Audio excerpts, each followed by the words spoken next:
So as I squared is equal to -1, right? It's fine to calculate these powers if we're just going in iterations of ones. But what happens when we start, getting larger numbers? Like I to the 100. I don't want to have to be going up each instance and finding, what is all the way up to I to the power 99 and then going that way. There's got to be.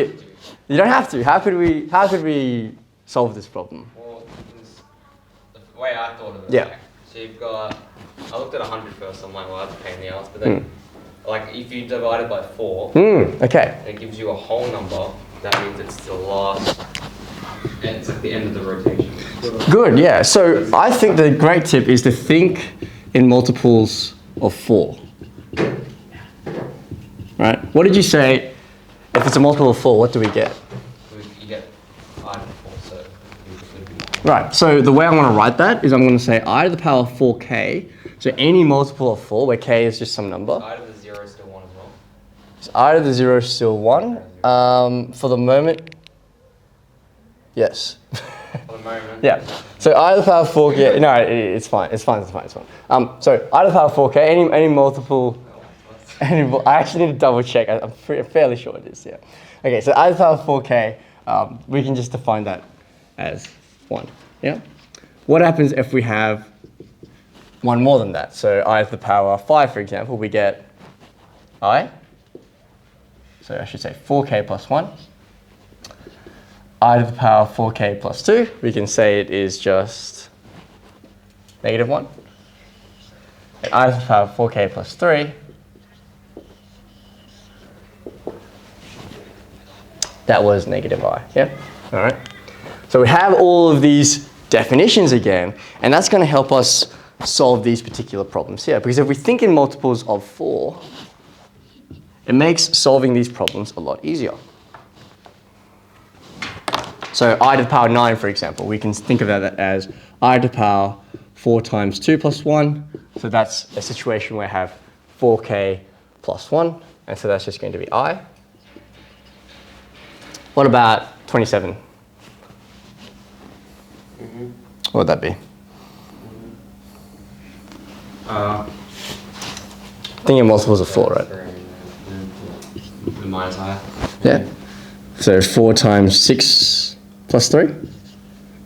Yeah, I mean, just to start off, I'm still writing these kind of multiples out just to make it easier for myself. And I say, yep, so I've got a situation where I've got 4 times something plus 3. That's going to be -I. And I to the power 100, as you said, just a multiple of 4. So that's just going to be 1.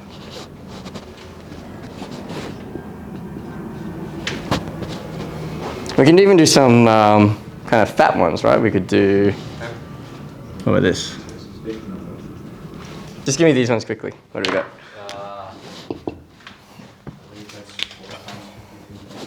4 times 53. So, I mean, what's that, 2012, right? So, yeah. So, yeah, I guess quickly you just do 2014 divided by 4. Yeah. And then you, yeah, so you see what the whole number is, yeah? So you got 4 times 53 plus 2. And so which one does that fall into? That's our -1. Yeah, awesome. And no reason why we can't use typical operations as well. These are just numbers at the end of the day, right? These are numbers that we can add together. And so you can just sum them, right? I to the power 7, what was that? That was going to be -I. And I to the power 9, we calculate that over there. That was just I. Yeah, it's just a number, right? See, the operations that we dealt with before, we can apply them to imaginary units as well. But you notice how I haven't talked about complex numbers yet. What is actually a complex number? Well, yeah, what are you thinking? Well, I remember seeing it. Isn't it when there's got a number and an imaginary number? Right, exactly. So going back to that diagram that you had, you said, well, if I have these real numbers, is there something that goes around them? That's the complex numbers, right? And in order to create a complex number, we actually need 2 components. Remember how I said before, numbers are one-dimensional, right? We just have one single value here. But now we can see that numbers are actually 2-dimensional. We have 2 components. We have a real component and we have an imaginary component. And I hope you can see that really visually with the diagram. But that is a strict definition of what a complex number is. Let's get this one down.